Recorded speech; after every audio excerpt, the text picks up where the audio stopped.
France के साथ तल्लुकात ख़राब करते हैं तो हमको IMF कर्जा नहीं देगा। पास क्या दलील है कि जो यहूद व नसारा का एजेंट है? तो हम बोलते हैं हमारे पास कुरान दलील है। बिस्मिल्लाहिर्रहमानिर्रहीम, अस्सलाम वालेकुम। दोस्तों, आप लोगों को मालूम है कि जो फ़्रांस का मसला है वो दिन ब दिन कशीदा होता जा रहा है। फ़्रांस में हालात ठीक नहीं हैं। जो फ़्रांस का सदर मैक्रोन वो अपनी हठधर्मी पे डटा हुआ है। वो मुसलमानों के ख़िलाफ़ मुख्तलिफ़ किस्म के कवानीन बना रहे हैं। आप लोगों को मालूम होगा कि कुछ दिन पहले उन्होंने एक कवानीन बनाया था कि भाई मुसलमानों को जितने बच्चे हैं उनको एक नंबर इशू किया जाएगा, उनके टैग लगाया जाएगा कि मालूम पड़ जाए कि ये मुसलमानों का बच्चा है। उसके ऊपर शेरी मज़ारी ने ट्वीट भी किया था। सब लोगों को मालूम है कि आप ऐसी हरकत कर रहे हैं जैसे नाज़ियों ने यहूदियों के साथ की थी। बर उस हवाले से पाकिस्तान में आप लोगों को मालूम है कि अल्लामा ख़ादम हुसैन रिज़वी साहब मरहूम, तो उसने भी एहतजाज किया था। उससे पहले शहीर सियालवी साहब ने जो फ़्रांस की एम्बेसी है उसके सामने एहतजाज किया था। तो उस टाइम जो शामून कुरैशी साहब थे उसने कहा था कि भाई देखो, जो फ़्रांस को सफ़ीर को निकालने का मसला है वो हम नहीं कर सकते, वो हम पार्लियामेंट में लेके जाएंगे जॉइंट सेशन में, उसके ऊपर बहस होगी, ये मुत्तफ़िक़ा तौर पर हम इसके ऊपर काम करेंगे। तो उनको टाइम दिया गया था। फिर अल्लामा ख़ादम हुसैन रिज़वी साहब आए थे तो उनके साथ भी यही मुआहदा किया था गवर्नमेंट ने कि भाई जो सफ़ीर को निकालने की बात है या उसकी जो उनकी जो मसनूआत है उसका बाइकाट है वो हम नहीं कर सकते, हम वो पार्लियामेंट में लेके जाएंगे, उसमें मुत्तफ़िक़ा तौर पर हम उसके ऊपर काम करेंगे। तो ज़ाहिर है उस टाइम भी मैंने वीडियो बनाई थी कि भाई अलामा मुझे ऐसा नहीं लगता है कि गवर्नमेंट इसके ऊपर सीरियस है, लेकिन तहरीक लब्बैक के अलावा इसके अलावा कोई और ऑप्शन भी नहीं था कि अगर वो किसी दूसरा रास्ता इख्तियार करते तो फिर उनके ख़िलाफ़ तरह तरह की बातें हुई थी। तो हम बात करते हैं, पॉइंट पे आते हैं कि गुज़श्ता दिन एक वफाकी काबीना ने का इजलास हुआ, उसमें ये बात डिस्कस हुई सफ़ीर के हिसाब से। तो वफाकी काबीना के जो इजलास में वो ये फ़ैसला नहीं कर सके कि हम सफ़ीर को निकालेंगे। उन्होंने अपने सिफ़ारशात कई जो मेंबर थे उन्होंने कहा है कि भाई हम फ़्रांस के साथ तल्लुकात ख़राब नहीं कर सकते, हमारा IMF में हमको कर्ज़ा नहीं देगा, या बहुत सारे मेडिसिन के हवाले से या और मुख्तलिफ़ शोबों के हवाले से हमारे फ़्रांस के साथ जो मुआहदे हैं वो ख़राब हो जाएंगे, तो यूरोपीय यूनियन भी हमारे ऊपर नाराज़ हो जाएगी, तो हम इसलिए ये फ़ैसला नहीं कर सकते। हम ऐसा करते हैं कि ये जो हमारे सिफ़ारशात हैं या हमारे तहफ़्फ़ुज़ात हैं ये हम वज़ारत ख़ारजा को भेज देते हैं, वज़ारत ख़ारजा इसके ऊपर बात करेगी। तो वज़ारत ख़ारजा को भेजे गए, वज़ारत ख़ारजा ने भी इसके ऊपर कुछ संजीदगी से काम नहीं किया। तो फिर वो वफाकी काबीना के अजलास में उन लोगों ने दोबारा बुलाया।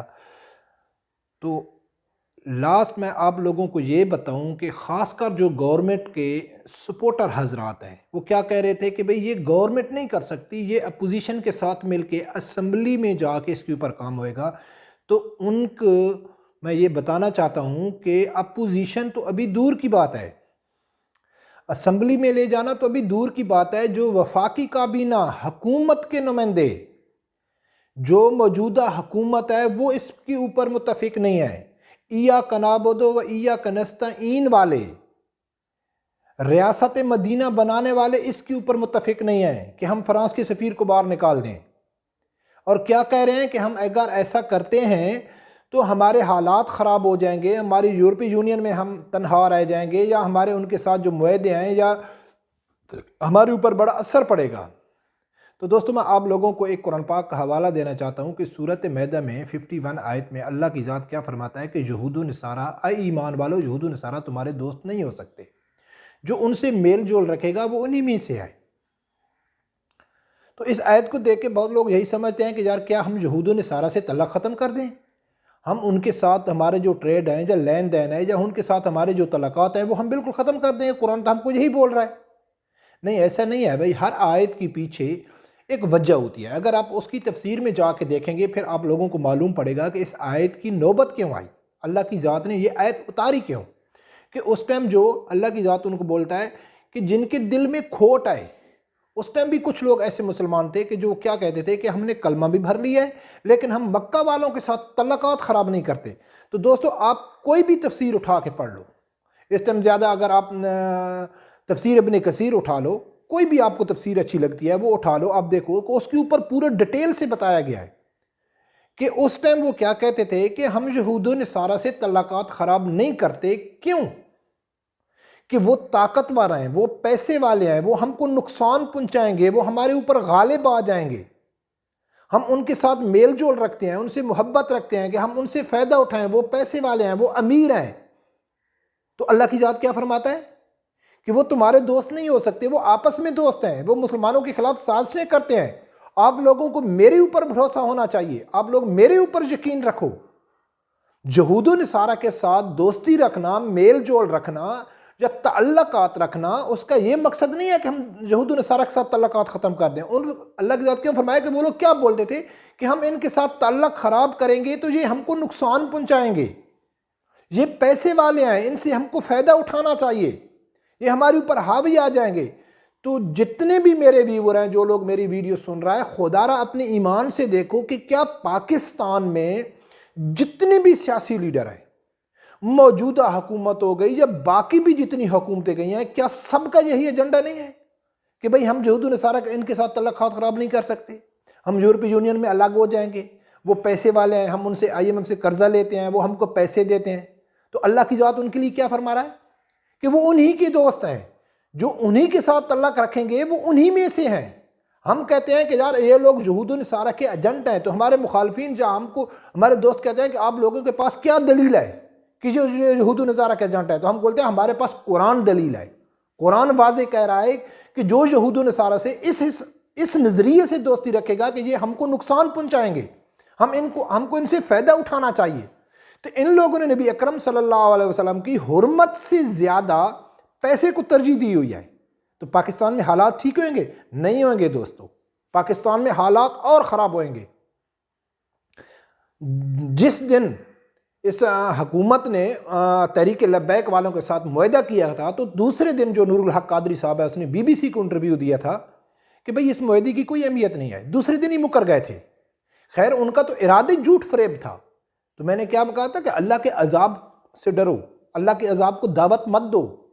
तो दोस्तों, कोई भी पाकिस्तान का जो सियासी लीडर है, चाहे वो छोटी सी एक पार्टी स्टार्ट करता है, जब उसको सूबाई लेवल पे अगर उसको एक भी सीट मिलती है, वो थोड़ा फेमस होता है, तो जब मीडिया उसको अपने किसी प्रोग्राम में बुलाता है, तो जो पाकिस्तान का जितना यहूद नसारा का एजेंट मीडिया है, तो उस जो लीडर है जिसने सियासी पार्टी बनाई, उसके ऊपर मीडिया वाले पहला सवाल क्या करते हैं कि भाई अगर आपकी हुकूमत आ गई तो आपके अमेरिका के साथ तल्लुकात कैसे होंगे। सबसे पहला सवाल यही किया जाता है। तो हमारी आवाम को, हमारे जितने भी लोग हैं, उनको पाकिस्तानी मीडिया ने एक जहन में एक चीज़ बिठा दिया है कि उनके बगैर हम नहीं चल सकते। भाई उनके बगैर हम क्यों नहीं चल सकते? हाँ, इस नज़रिए से ये सोच रख के हम करेंगे कि यार अगर हम उनके साथ तल्लुकात ख़राब करते हैं तो हमारे मुल्क में हालात ख़राब हो जाएंगे, वो हमको कर्जा नहीं देंगे, वो हमारी इमदाद नहीं करेंगे। तो ये तो कुरान और सुन्नत के ख़िलाफ़ है भाई।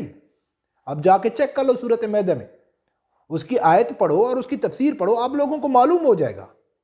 तो आज वफाकी काबीना ने यही फैसला किया है, यही वफाकी काबीना में यही तहफ़्फ़ुज़ात यही पेश किए गए हैं कि भाई अगर हम फ्रांस के साथ तल्लुकात ख़राब करते हैं तो हमको IMF कर्जा नहीं देगा, यूरोपीय यूनियन में हमारे तल्लुकात ख़राब हो जाएंगे, हम उनसे बहुत सारा फ़ायदा उठा रहे हैं, वो फ़ायदा हमारा किधर जाएगा।